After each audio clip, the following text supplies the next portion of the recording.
Hi guys, welcome back to Kim's class.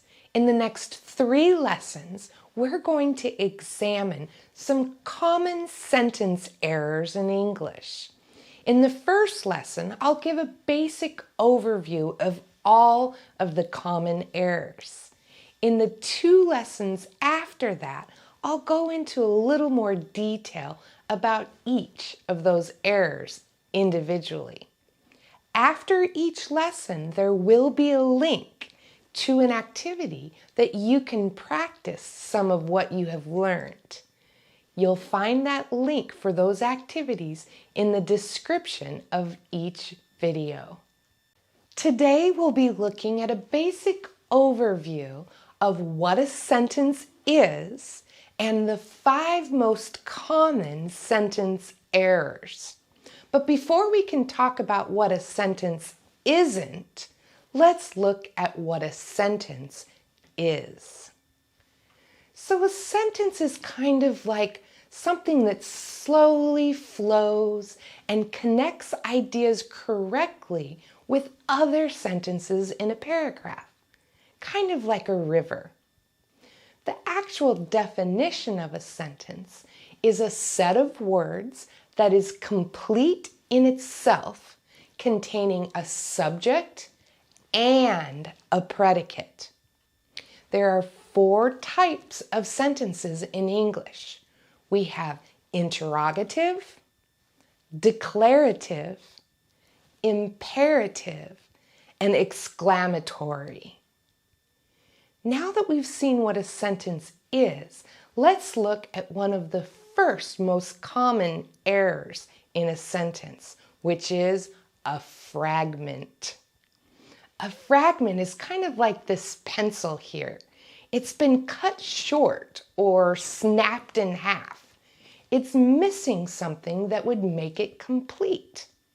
The actual definition of a fragment is a group of words that look like a sentence, but they're not. A fragment is missing either that subject or that predicate. Let's look at some example sentences of a fragment. Going to dinner with my friend.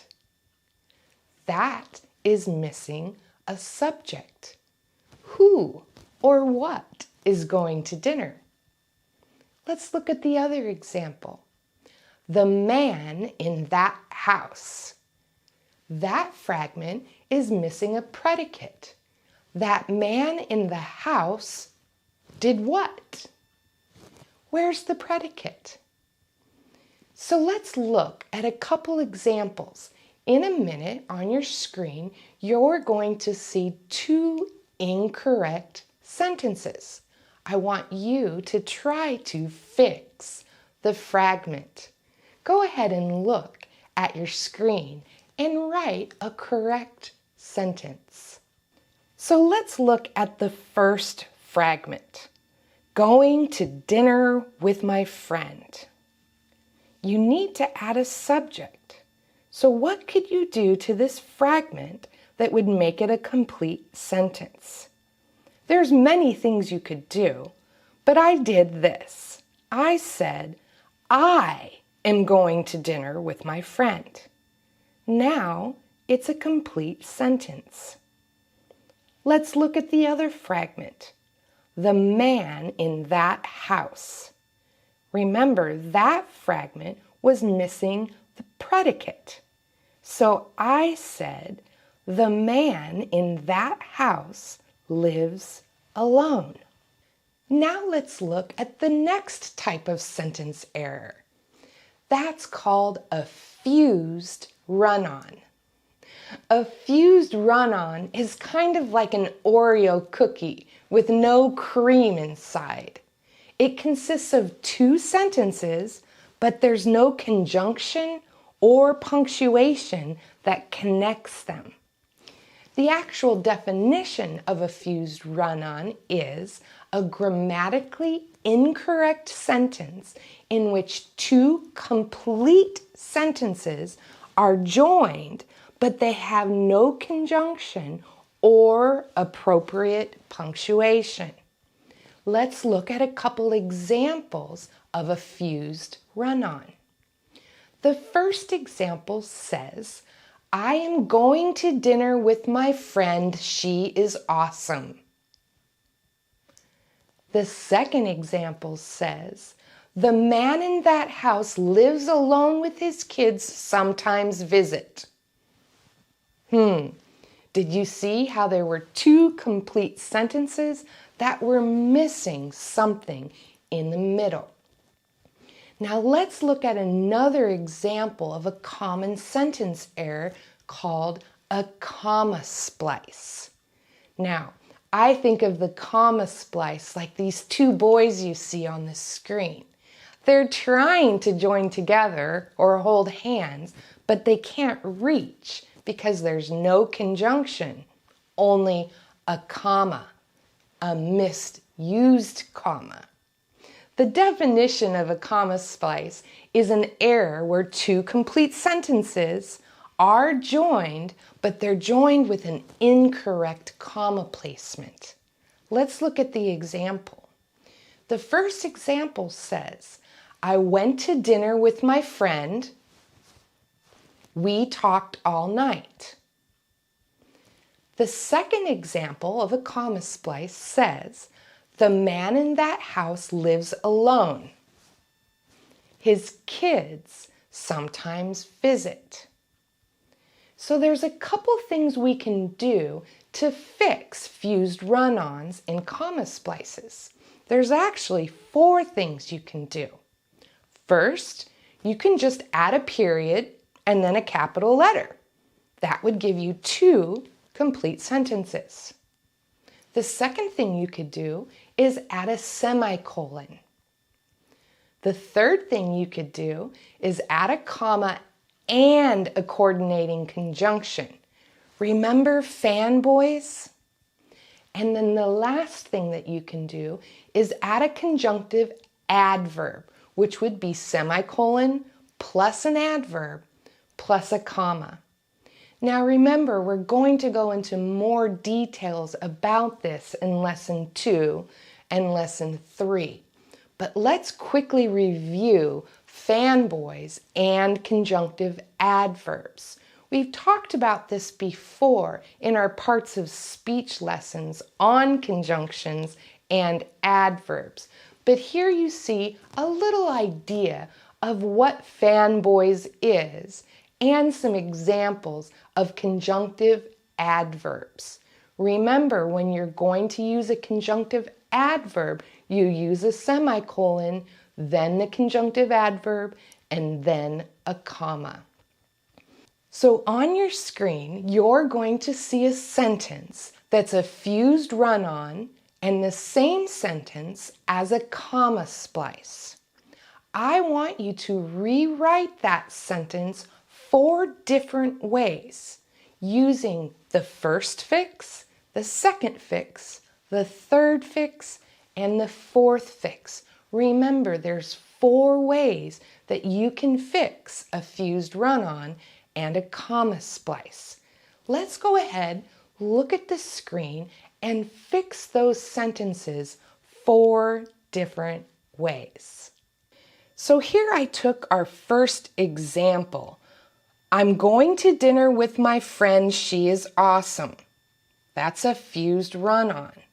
Or sometimes people think if they put a comma between, then it would be correct. But it's not. That's a comma splice.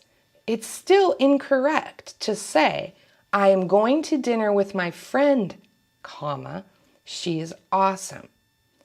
What I wanted you to do was to fix that sentence 4 different ways. There are many ways you could fix this sentence, but here are some examples of correct responses. If you use the first fix, which is to put a period and a capital letter, your sentence would look like this. I am going to dinner with my friend. She is awesome. If you were going to use the second fix, which is to use a semicolon, your sentence would look like this. I am going to dinner with my friend. She is awesome. Now the third fix, you'd have to add one of those fanboys. So here's what I did. I am going to dinner with my friend and she is awesome. Now the last one is a little tricky. If you got it right, nicely done. If you didn't, don't worry about it because in our next lesson we'll go into detail about how to use conjunctive adverbs. But here's my example. I am going to dinner with my friend. In fact, she is awesome. So we're going to try that again with a fused run-on and a comma splice with our second sentence. We had practice the first time. Let's try it again. On your screen, you're going to see another sentence. Fix it 4 ways. So here's our second sentence as a run-on and as a comma splice. The man in that house lives alone. His kids sometimes visit. Fused run-on. Or just putting that period doesn't make it correct.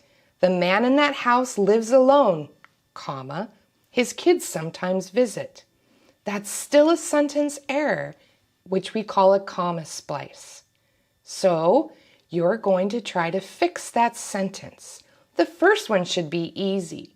You're using a period and a capital letter, and it would look like this. The man in that house lives alone. His kids sometimes visit. Now in the second fix, you're using a semicolon. The man in that house lives alone. His kids sometimes visit. The third fix, we're using one of those conjunctions. You could use many, but this is what I did. The man in that house lives alone, but his kids sometimes visit. And that last one with those conjunctive adverbs, here's what I said. The man in that house lives alone.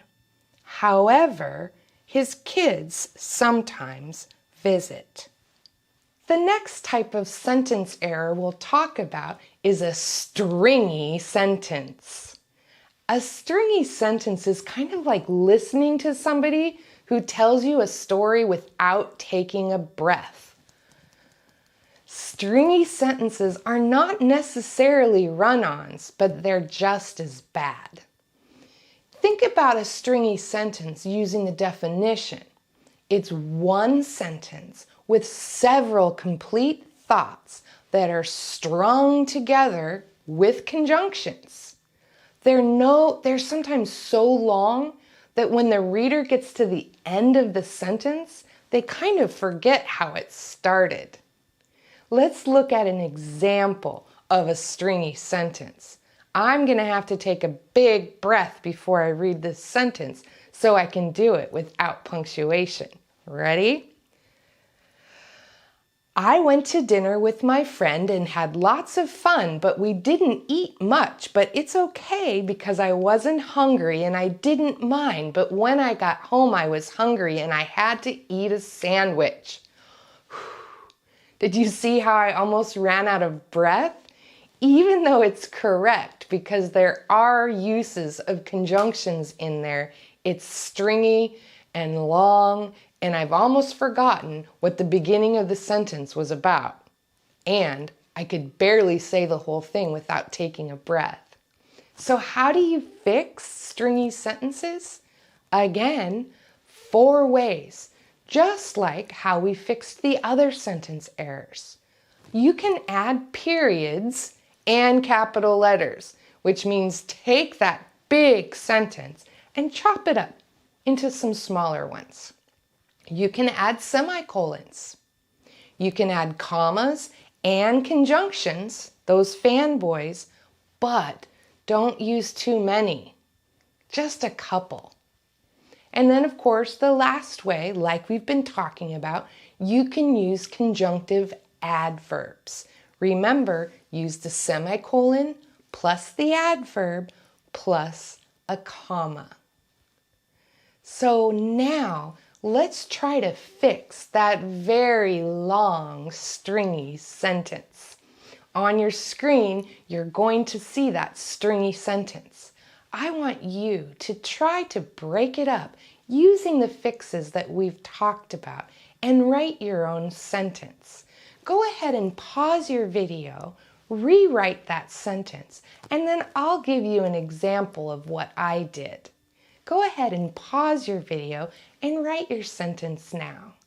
So, although there's many different ways that would be correct to fix this stringy sentence, matter of fact, there's probably 5 or 6 different variations. I'm just going to give you an example of what I did to fix this stringy sentence.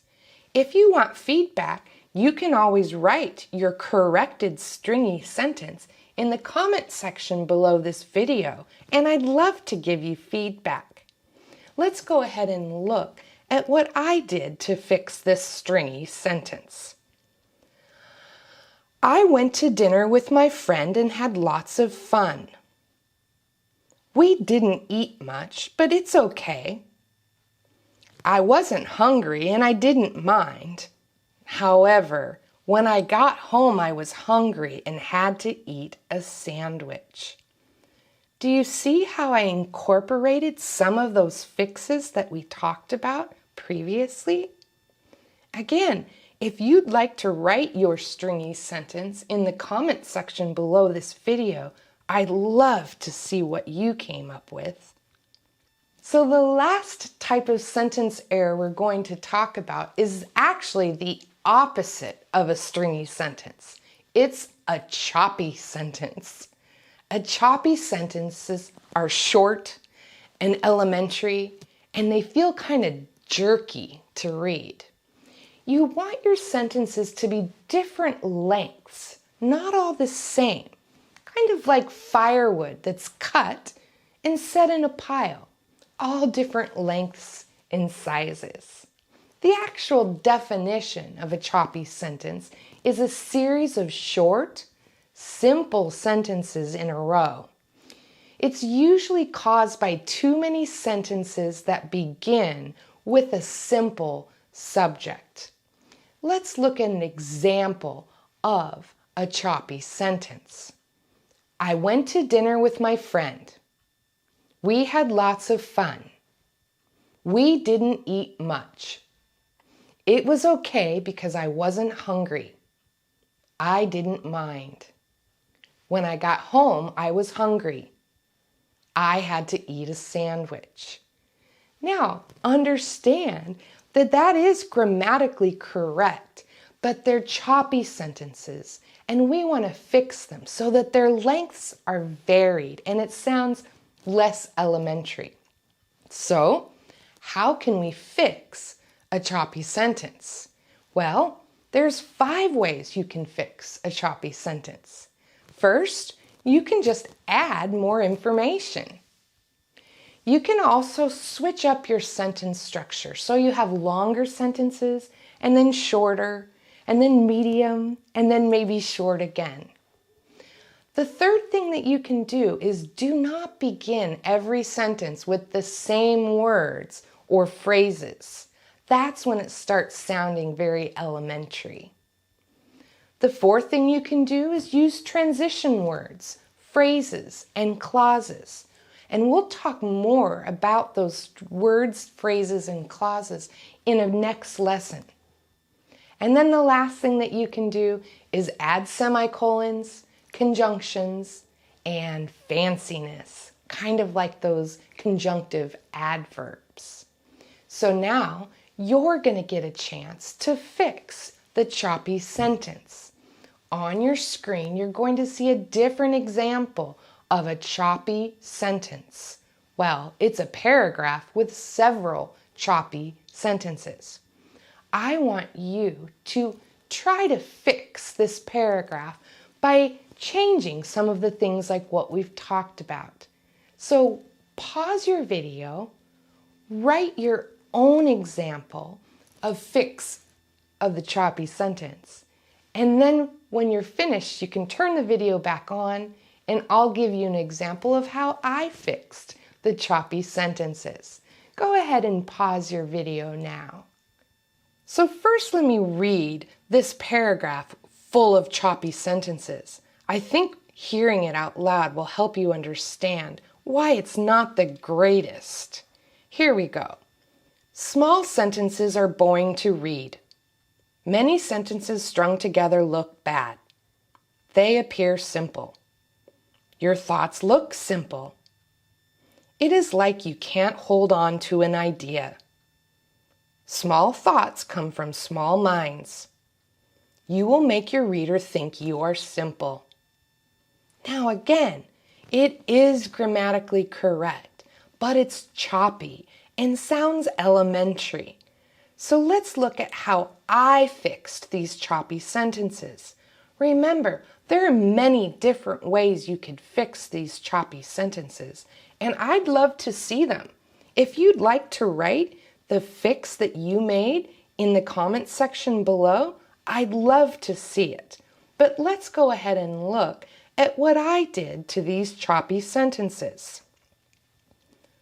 Small sentences are boring to read, and, in fact, many sentences strung together look bad because they appear simple. If your thoughts look simple, it will seem like you can't hold on to an idea for more than a few words. Since small thoughts seem to come from small minds, you will leave your reader with the impression that you are simple. Did you see how I added conjunctive adverbs, conjunctions? I even added some more facts that made the sentences longer and more interesting. Again, I'd love to see what you did to your choppy sentence. So as I said, I have made some practice activities for you so that you can further look at what you've learned and have some practice with it. There are 3 activities that go with this lesson. You'll find a sentence error sort, which is where you'll sort sentences either into fragments or sentences. There's also an activity about fragments, run-ons, and comma splices. And then the last activity that you can do to practice what you've learned is an activity I've called fixing stringy and choppy sentences. You can find links to all of those activities in the description of this video or the comment section below. And if you're in my class, you'll also find them in your workbook. I realize that may have been a lot of information, but I want you to know that there are some advantages to having these lessons on video.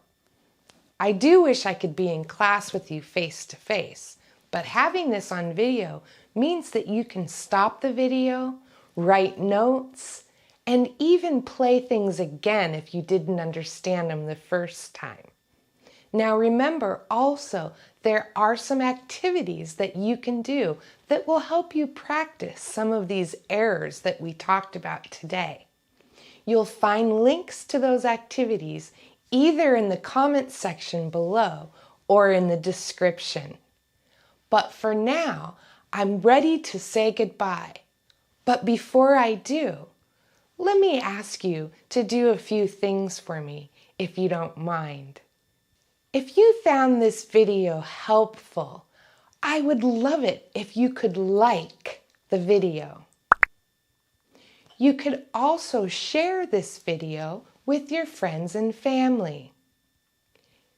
If you want to know when new videos are posted, subscribe. Then you'll get a notification every single time I post a new video. And of course, I really appreciate your comments. I like to hear from you. Write me some sentences that you learned from this video. And last, please know what a blessing it is for me to share my passion with you. Thank you for allowing me to come on this journey with you to learn English. Goodbye for now. I know I'll see you soon.